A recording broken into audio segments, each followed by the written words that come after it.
దేవుని నామమున మీ అందరికీ శుభములు. నా పేరు గుడిపూడి ప్రసాద్. నేను స్పెషల్ సర్వేయర్గా పులిచింతల ప్రాజెక్టులో ఉద్యోగం చేస్తూ ఉండేవాడిని. అయితే నాకు వెన్నుపూసల ప్రాబ్లం వచ్చింది. నేను డాక్టర్ దగ్గరికి వెళ్ళాను. అసిస్టెంట్ ప్రొఫెసర్ అన్నయ్య ఆయన ఏమన్నారంటే ఆపరేషన్ చేసినా సక్సెస్ అయితే అవుతుంది, లేకపోతే లేదు అని అన్నారు. అప్పుడు నేను హోమియో డాక్టర్ దగ్గరికి వెళ్ళాను. సమస్య తీరలేదు.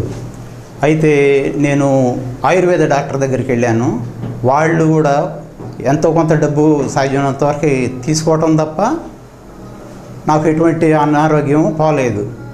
అయితే నాకు తెలిసిన అతను ఏమని చెప్పాడంటే, ప్రవక్తల ట్రైనింగ్ ఫారినర్స్ ఇస్తున్నారయ్యా, అక్కడికి వెళ్ళు, వాళ్ళు ఇప్పటికిప్పుడే ప్రార్థన చేసి ఎంతో కొంత తగ్గిస్తారని చెప్పారు.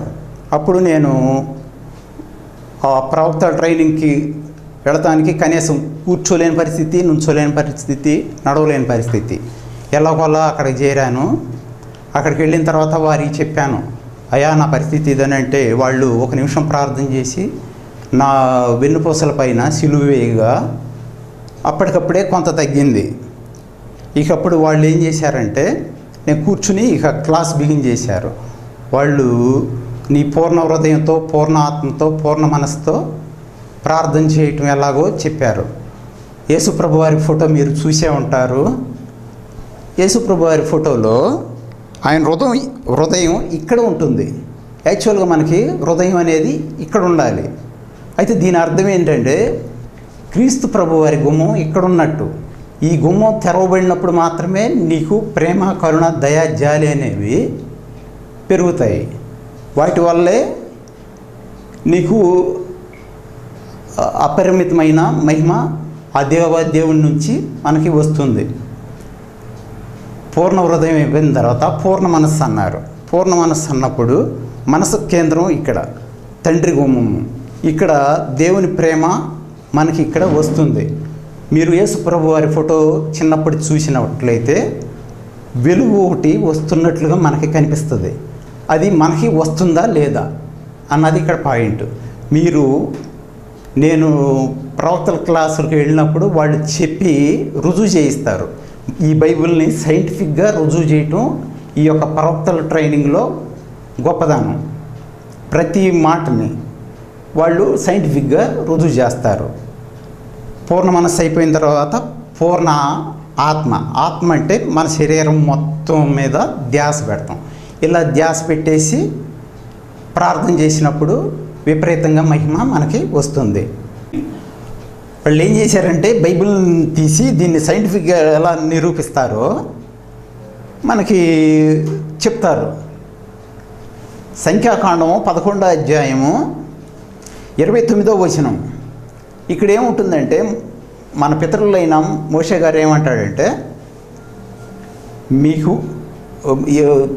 దేవాదేవుడు ఎవరైనా సరే ప్రవక్తలుగా ఉండటమే ఆయనకి ఇష్టం అని చెప్తాడు. అయితే మనం అది గ్రహించాం. ఇక్కడ మామూలుగా ఏదో బైబిల్ చదువుకుంటే వెళ్తాం, అంతేగాని ఇక్కడ రాసి ఉన్నాను నేను తెలియదు మనకి. అయితే ఇక్కడ మోషే గారు ఏం చెప్తాడంటే, యెహోవా దేవునికి మొరపెట్టి, ప్రభు నేను వృద్ధుడిని అయిపోయాను, ముసలివాడిని అయిపోయాను, నా వల్ల ఏం కాదు కనుక నువ్వు ఏదో సహాయం చేయని అంటాడు. అప్పుడు యెహోవా దేవుడు ఏమంటాడంటే, మోషే నువ్వు ఒక 70 మందిని తీసుకొచ్చుకో, వారందరినీ నేను ప్రవక్తలు చేస్తానని అంటాడు. అప్పుడు మోషే గారు 70 మందిని సెలెక్ట్ చేసుకుంటాడు. వీళ్ళల్లో ఇద్దరు ఏం చేస్తారంటే, ప్రత్యక్ష గుడారం దగ్గరికి రాకుండా బయటికి వెళతారు. అప్పుడు యెహోవా దేవుడు ఏం చేస్తాడంటే, ఆ టైంలో ఆయన పరిశుద్ధాత్మని వదిలేసేస్తాడు వీళ్ళ మీదకి, ఈ 70 మంది మీదకి. ఈ ఇద్దరు ఏం చేస్తారంటే బయట ఉంటారు. ఆ ఇద్దరు కూడా ప్రవశిస్తూ ఉంటారు. అరే వీళ్ళు ఎలా ప్రవశిస్తున్నారని మోషే గారి శిష్యుడైన యెహోషువ కోపం వస్తుంది. వాళ్ళు ఎలా ఇది చేస్తున్నారు, వాళ్ళు అలా చేయటానికి లేదు మోషే గారు అని అంటాడు. భయ ఇది కాదు, అసలు ఆయన సృష్టించి ఈ సర్వ జగత్తుని సృష్టించింది ఆయనే. మొత్తాన్ని ప్రవక్తలుగా ఆయన ఉండమని కోరాడు. ఇది ఇక్కడ చదవండి కావాలండి అంటే దాన్ని బట్టి మనకు అర్థమవుతుంది. ఇప్పుడు ఆయన ఏం చేసి అదన్నమాట ఇక్కడ మ్యాటరు. సరే, ఇప్పుడు మనం ప్రవక్తలుగా అవుతామో లేదో మన పితరులైన మోషే గారు, యెహోషువ గారు, ఏలియా గారు, యేసుప్రభు వారు, స్వామీలు గారు వాళ్ళందరూ చేసినట్లు మనం చేయొచ్చో లేదన్నది వాళ్ళు అక్కడ మనకి క్లాసులో చెప్తారు.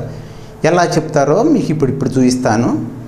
బైబిల్లో కీర్తనలు 8వ అధ్యాయం 5వ వచనం, దేవదూతల కంటే కొంచెం తక్కువగాను మహిమా ప్రభావాలతో నేను మిమ్మల్ని చేశానని చెప్తాడు. అప్పుడు ఇక్కడ మహిమా ప్రభావాలతో చేశానన్నప్పుడు మన దగ్గర మహిమ ఉండాలి, ప్రభావాలు ఉండాలి కదా. ఈ విషయం ఎవరన్నా గుర్తించారా? ఇంతవరకు ఎవరు గుర్తించాల. కానీ మాకు నేర్పిన ఫారినర్స్ మాత్రం దాన్ని సైంటిఫిక్గా ఎలా నిరూపించారో ఇప్పుడు మేము మీకు చేసి చూపిస్తాను. మీరు కూడా దయచేసి నుంచుని నాకులాగా ఈ చేతులు ఫ్రీగా పెట్టుకొని ఇలా దగ్గరగా నుంచి చేతుల్ని కొంచెం ఇలా రుద్దుతూ ఉండండి. రుద్దారు కదా, దయచేసి మీరంతా ఇలా చేయండి నేను చేసినట్లుగా. ఇప్పటికిప్పుడే మీరు అద్భుతాలు, ఆశ్చర్యకార్యాలు చేస్తారు, చూస్తారు, వింటారు. ఇవన్నీ కూడా మీరు ఇప్పుడిప్పుడే చేస్తారు. విన్నాయి, చూసినవి కూడా మీరు నెక్స్ట్ చేస్తారు. ఇప్పుడు మీరేం చేస్తారంటే చేతుల్ని ఇలా పెట్టండి. మహిమ అనేది మన దగ్గర ఉందో లేదో చెక్ చేద్దాం. స్లోగా ఈ చేతులను దగ్గరికి జరుపుతూ ఉండండి. నేను ఎలా చేస్తున్నానో అలా చేయండి. ఇలా జరుపుతున్నప్పుడు ఏం జరుగుతుందంటే నాకు నెట్టినట్టు ఉంది, ఇలా బయటికి నెట్టేసేసినట్టుంది, లేకపోతే లాగేసినట్టుగా ఉంది. నెట్టేసినట్టుగా ఉన్నట్టు మీకు తెలుస్తుందో లేదా? ఒకవేళ మీకు తెలియకపోతే ఇలా పెట్టండి. ఇలా పెట్టేసి ఆమేన్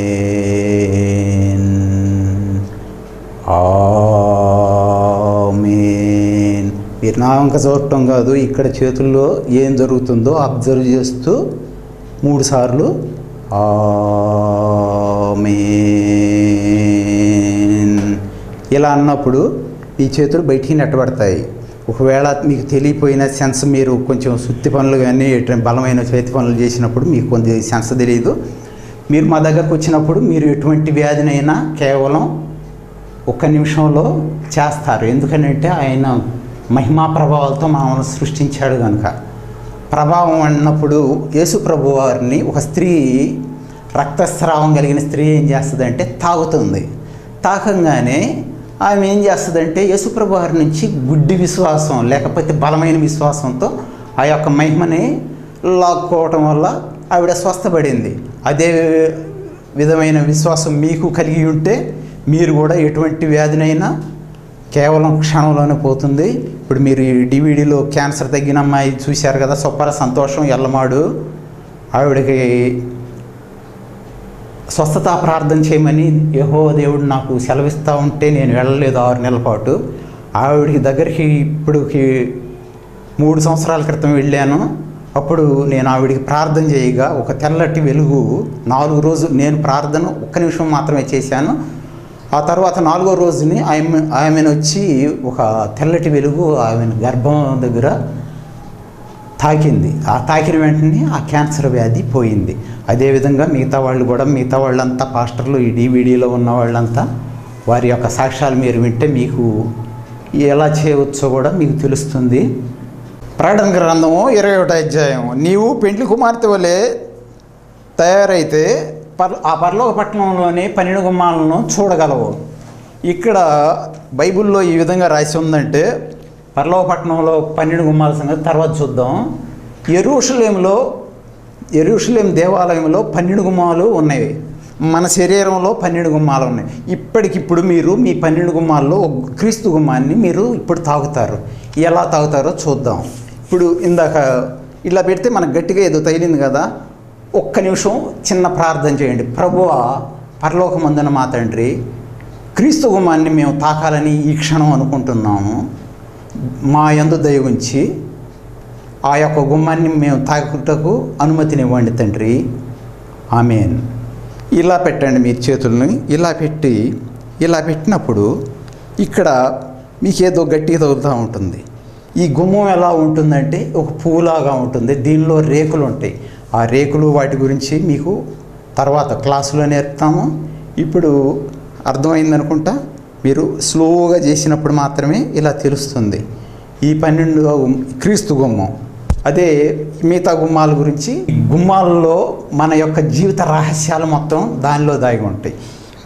నేను ఏదో గుమ్మం అని చెప్పాను కదా, ఇప్పుడు మీరు దీన్ని పూర్తిగా గుడ్డిగా ఏమి నమ్మక్కర్లేదు. కిర్లియాన్ అనే ఫోటోగ్రఫీ ఉంది, అది హైదరాబాద్లో ఉంది, విశాఖపట్నంలో కూడా ఉంది, ఈ మధ్య విజయవాడలో కూడా తెచ్చారని చెప్పారు. మీరు దాని ఎదురుగా వెళ్ళి నుంచుంటే అక్కడ ఏం చేస్తారంటే ఆ ఫోటోగ్రఫీ ఎదురుగా మిమ్మల్ని నుంచోబెట్టి ఫోటో తీస్తారు. దానిలో మీ యొక్క ఆత్మ, యేసుప్రభు వారి ఆత్మను మీరు ఎప్పుడన్నా చూసారా? ఆ యేసుప్రభు వారిది తల ప్రక్కనే 1 అంగుళం వెడల్పులో తెల్లని వెలుగులాగా ఉంటుంది, మీరు చూసే ఉంటారు. అది యేసుప్రభు వారి యొక్క ఆత్మ. అటువంటి ఆత్మ మనకు ఉందా లేదా?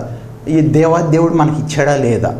ఇది ఆ కిర్లియన్ ఫోటోగ్రఫీలో మన ఆత్మ మరియు ఈ 12 గుమ్మాలు దానిలో కనిపిస్తాయి. ఈ 12 గుమ్మాల సైజులను బట్టి, తరువాత కలర్స్ని బట్టి, ఆ డార్క్ కలర్ ఉందా, బ్రైట్ కలర్ ఉందా, వాటిని బట్టి జ్ఞానులైన వారు మాత్రమే మీకు ఎటువంటి అనారోగ్యం ఉన్నది లేక ఆరోగ్యం ఉన్నది, మీకు సంపదలు ఏమొస్తాయి, ఉద్యోగం ఇస్తుంది, ఏం ఉద్యోగం వస్తుంది, ఈ మొత్తం ఏం చదువుతారు, మొత్తం A to Z దానిలోనే ఆ ఫోటోలను బట్టి జ్ఞానులైన వారు మీకు తెలియజేస్తారు. ఇంతవరకు భూమి మీద ఎవరు దీని గురించి క్లారిటీగా చెప్పలేదు. కేవలం మాకు నేర్పిన ఆ ఫారినర్స్ మాత్రమే చెప్పి ఉన్నారు. ఇక్కడ ఏంటంటే జీవజలము. ఈ జీవజలం అనేది మనకే ఉందా, యేసుప్రభు వారికి ఉందా, లేకపోతే ఆయన సృష్టించిన సర్వ సృష్టికి ఉందా? దీన్ని ప్రాక్టికల్గా నిరూపణ చేస్తాం. దేవుణ్ణి తిడితే ఏం జరుగుతుంది, ఆయన పొగిడితే ఏం జరుగుతుంది, ఈ రెండింటిని కూడా ఎలా ప్రాక్టికల్గా చేసినప్పుడు మేము మా దగ్గర క్లాస్కి వచ్చేవారు కదా చాలామంది, వాళ్ళని అయ్యా మీరు ఒకసారి దేవుని తట్టు బలేవాడు సార్ అని వాళ్ళు నవ్వుతున్నారు. కానీ మేమేం చేస్తామంటే వాళ్ళ చేత చెప్పిస్తాం. కావాలని నువ్వు అసలు దేవుడు లేడని ఊరికి అనవయా అన్నా కానీ వాళ్ళు అలా అనరు. అలా అప్పుడు ఆ యొక్క జీవజలం ఏం జరుగుతుందో మీకు తెలుస్తుంది. తర్వాత శతాధిపతి ఒక ఆయన వచ్చి యేసుప్రభు వారి దగ్గరే, ప్రభువా నేను నీ యందు విశ్వాసం కలిగి ఇక్కడికి వచ్చాను, నా దాసుడు నువ్వు మాట సెలవిస్తే చాలు అని అంటాడు. ఆయనే యేసుప్రభు వారే అలా తగ్గించగలడా? మనం కూడా అలా తగ్గించగలమా? తగ్గిస్తామో లేదో మీరు ఒకసారి మా దగ్గరకు వస్తే చూడవచ్చు. ఇక్కడేదో నేను చెప్పి వెళ్ళిపోయే రకాలం కాదు. మేము Vijayawada function hall, AC function హాల్లో ప్రవక్తల ట్రైనింగ్ పెడతాం క్లాసు. కేవలం మీ యొక్క భోజనము, ఆ ఫంక్షన్ హాల్ ఖరీదు, తర్వాత మీరు డైరెక్ట్గా లైవ్ టెలికాస్ట్ చేస్తాం. మీరు అప్పటికప్పుడే 1 మినిట్లో ప్రార్థన చేసి 1 మినిట్లో మీరు ఎలా తగ్గిస్తారో లైవ్ టెలికాస్ట్ చేస్తాము. కాబట్టి ఆ యొక్క ఖర్చుల నిమిత్తం మీ దగ్గర నుండి మేము కేవలం 1000 రూపాయలు 2 రోజులకి మీకు భోజనం వసతి కల్పిస్తూ ఈ ఫంక్షన్ హాల్ వాటి ఖర్చుల నిమిత్తం మేము తీసుకుంటాము. మిగిలినవి కూడా ఆ ఖర్చులు పోగా ఏమన్నా మిగిలితే అనాథ పిల్లలు ఉన్నారు, అనాథ హాస్టల్లో విజయవాడ, అక్కడ మేము ఇస్తున్నాము. అదే పిల్లలకి చదువు చెప్పడానికి, బట్టలకి, వాళ్ళు కనీసం కొత్త బట్టలు కూడా వేసుకోరు, పాత బట్టలు కొనుక్కుని ఆనందించే రకం వాళ్ళు. అటువంటి వాళ్ళకి మేము పంపడం జరుగుతుంది. నేను హాస్పిటల్స్కి, తర్వాత రక్షణకర్త ప్రార్థనా మందిరం మల్లిపాడు వెళ్ళినప్పుడు వాళ్ళు 200 మంది వస్తే వాళ్ళు వరుసనే దండాలు పెట్టారు. వాళ్ళ యొక్క దేవుడు ఆ క్షణమే స్వస్థత అందరికీ చేశారు. చేసిన తర్వాత వాళ్ళు నాకు కొంత అమౌంట్ ఇవ్వరు. మేమేమన్నామంటే, అయ్యా నేను ఉద్యోగం చేసుకునేవాడిని, నాకు ఏం డబ్బులు అక్కర్లేదు అని నేను బయటకు వచ్చిన తర్వాత వాళ్ళు ఆ బజార్లో నడుస్తూ ఉంటే అందరు బయటకు వచ్చి దండం పెడతా ఉంటే మాకెంతో ఆనందం కలిగింది. మీరు కూడా ఈ యొక్క ప్రవక్తల ట్రైనింగ్ నేర్చుకుంటాం వల్ల మీ యొక్క జ్ఞానం, ఏదైతే జ్ఞానం కొదవ ఉందో ఆ తండ్రి నేను ఇస్తాను మీరు నన్ను అడగమన్నాడు కదా, మీకు అప్పటికప్పుడే మేము అద్భుతమైన జ్ఞాపక శక్తి, చదువుకునే పిల్లలకి అద్భుతమైన జ్ఞాపక శక్తి, వృద్ధులకు ఈ మతిమరుపు అది అయిపోతుంది. తర్వాత దైవికమైన జ్ఞానాన్ని మీకు బాగా లభిస్తుంది. ఇక్కడ వచ్చి ఏదో మాటలు చెప్పి వెళ్ళిపోయే వాళ్ళం కాదు. ఈ ట్రైనింగ్ అయిపోయిన తర్వాత, ఫస్ట్ క్లాస్ అయిపోయిన తర్వాత ఫస్ట్ క్లాస్లో స్లోగా మీకు నేర్పటం జరుగుతుంది, రెండో క్లాస్లో స్పీడ్గా నేర్పటం జరుగుతుంది. అక్కడ ఈ పాత సంచిలో యేసుప్రభు వారంట పాత సంచిలో ద్రాక్షారసం పోస్తే కొత్త ద్రాక్షారసం పోస్తే అది ఏమడదు అంటాడు. ఇక్కడ దాని మీనింగ్ ఏంటంటే ఇది పాత సంచి, దీన్ని మనం కొత్త సంచిగా మార్చుకొని కొత్త ద్రాక్షారసం పోసినప్పుడు అంటే పరిశుద్ధాత్మను పోసినప్పుడు అది మీకు మీ యొక్క ముఖం చూసినప్పుడే అది తేజస్సుగా కలిగి ఎదుటి వాళ్ళు ఊరినే గ్రహిస్తారు. మీరు అగ్ని బాప్టిజం అనే క్లాస్ ఉంటుంది. ఈ క్లాసులో దేవునికి మనకి కనెక్షను ఎలా కలుపుతారో అక్కడ ఫారినర్స్ చేసేటప్పుడు మీకు అర్థమైపోతుంది. ఆనాడు యెహోవా దేవుడు స్వయంగా రాసి ఇచ్చిన పలకల మీద రాసి ఇచ్చిన ఆ అక్షరాలను చూసిన వెంటనే మీరు మీ దగ్గర మహిమ ఎలా పెరుగుతుందో మీకు తెలియటం వల్ల వీళ్ళు భూమి మీద ఏమైనా చేయగలరని మీకు అర్థమవుతుంది. రెండోది, ఆ క్లాసులో ఎలీషా గారి మీద సిరియా దేశస్తులు దండెత్తానికి వస్తారు, ఎలీషా గారిని బంధించి తీసుకెళ్తానికి. అయితే ఇక్కడ ఎలీషా గారు శిష్యుడు బయటికి వెళ్ళి గెహాజీ చూస్తాడు. ఆ చుట్టూ సిరియా సైన్యం ఉంటే ఎలీషా గారి దగ్గరికి పోయి, ప్రభువా మనం ఈ క్షణం చనిపోవటం గ్యారంటీ, వాళ్ళు వచ్చి సిరియా సైనికులు వచ్చి మన ఇంటిని చుట్టుముట్టారు తండ్రి అనగానే, అప్పుడు ప్రభువా వీడి మనోనేత్రాలు తెరిపించమని ఎలీషా గారు ఒక్కసారి ప్రార్థన చేయగా గెహాజీ యొక్క మనోనేత్రాలు తెరవబడి అగ్ని రథాలు పరలోక సైన్యం కనిపిస్తుంది. మేము క్లాస్కి వెళ్ళినప్పుడు ఈ క్లాస్కి అక్కడ వాళ్ళు ఫారినర్స్ ఈ మాట అనగానే ప్రభువా వీరి మనోనేత్రాలు తెరవమనగానే మా యొక్క మనోనేత్రాలు తెరవబడి పరలోక దూతలు పరలోక సైన్యం వాళ్ళంతా కనిపిస్తే, ఓహో బైబిల్లోని మాటలను ప్రతి మాటని వీళ్ళు ఎలా నిరూపించారన్నది మనకు తెలియటం వల్ల ఎంతో ఆనందం కలిగింది. ఈ సీడీలో ప్రార్థన 20 నిమిషాల పాటు వస్తుంది. దాన్ని మీరు చేస్తే అప్పటికప్పుడే మానసిక ప్రశాంతత, అనారోగ్యం కొంత ప్రతిరోజు కొంత తగ్గుతూ పూర్తిగా ఒకనొక రోజున ఎటువంటి అనారోగ్యమైనా పోతుంది.